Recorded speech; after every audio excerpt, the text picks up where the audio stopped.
I'm Ryan Betson from the Pop Culturist, and I'm here with Tom from Loadscreen. How you doing, Ryan? I'm pretty good, man. We just came out of a hands-on, one of the first hands-on for the Nintendo Switch in potentially the Southern Hemisphere. Yeah, potentially. I thought we were the second group of people ever. We're almost the first. We were like this close. They're like, you're the first of a group of people. But yes, we spent a good 3 or so hours with the Switch in varying different games. What's like this big standout for you, straight off? I actually enjoyed 1-2 Switch more than I thought I would. To be honest, when I heard that premise of it's a video game where you don't even look at a screen, I was like, what? But no, actually, it's surprisingly a good amount of fun, if a little bit more adult than one would expect. How PG is this show? My biggest concern was like, this is just more gimmicky shit. Like, I was like, it was Nintendo doing what we expect bad Nintendo to do. Like, which is sort of, it's like, it is the gimmick. However, in the same way the Wii gimmick was fun, this is just as fun. Just as fun. It's a simple, like something as simple as let's pretend to milk a cow while staring directly into your friend's eyes and not breaking.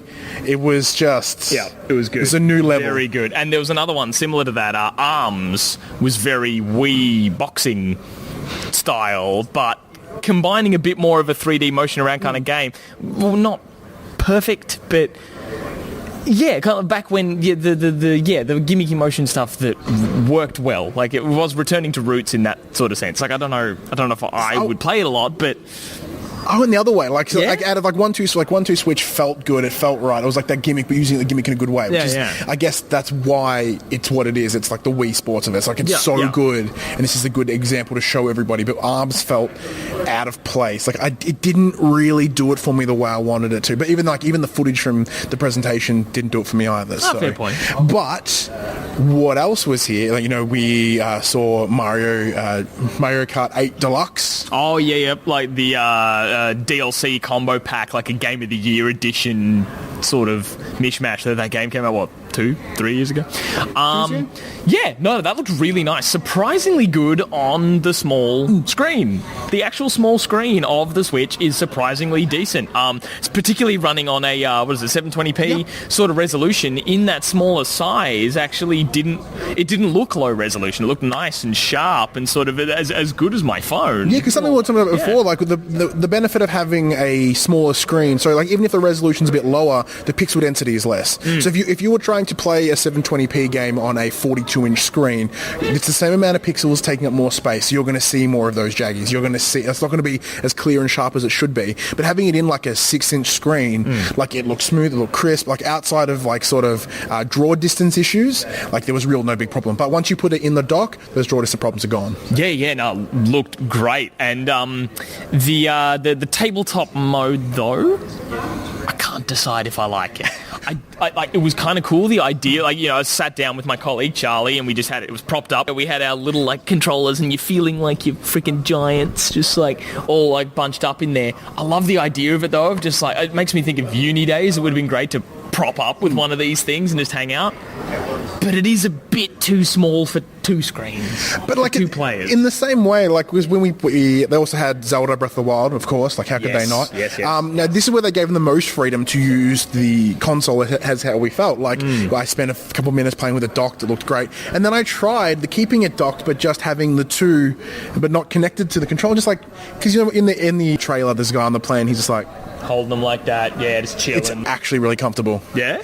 Yeah, because it's like, because the controls aren't too complicated, so it feels sort of natural in how you hold them and where your thumb will go. So even if you're just sitting there relaxed, it takes all that as the what I thought was really lame. And he's like, it takes the stress off your shoulders. I'm like, it really does.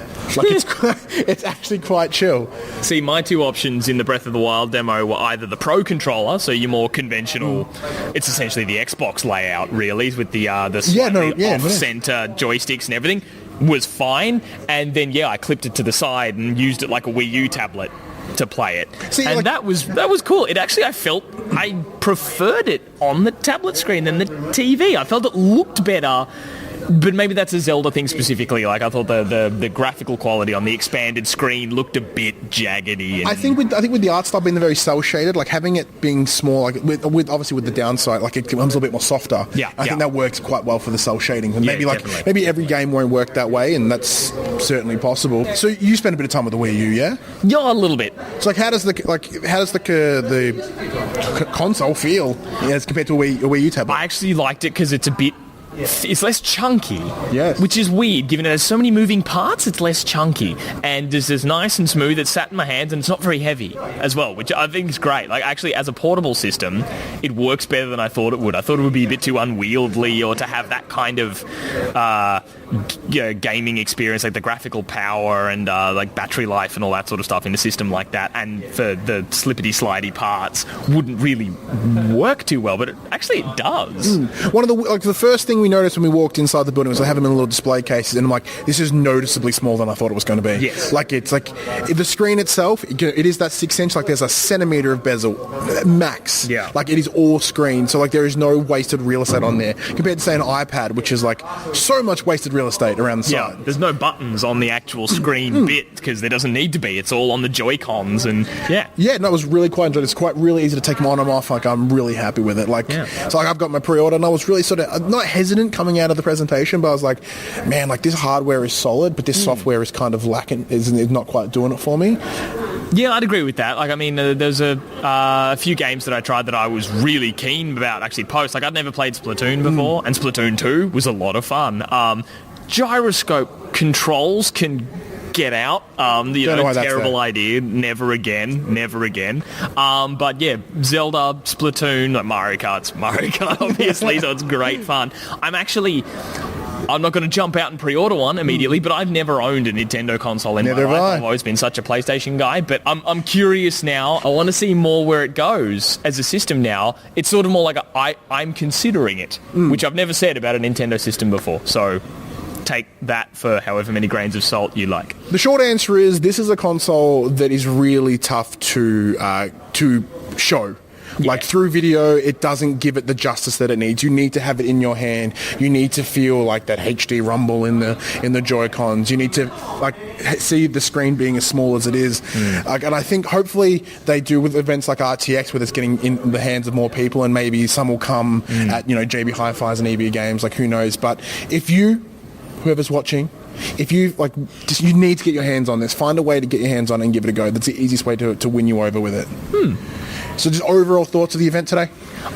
Great fun. I actually had a lot of fun even playing some of the sillier stuff that I wasn't expecting much of. So, yeah, no, it was a great time. And thank you to Nintendo for having us. Yeah, thank you so much for letting us come here. Like, I've not had such a strong belly laugh that I did from the milking game. Like, I've not laughed that hard in quite a while.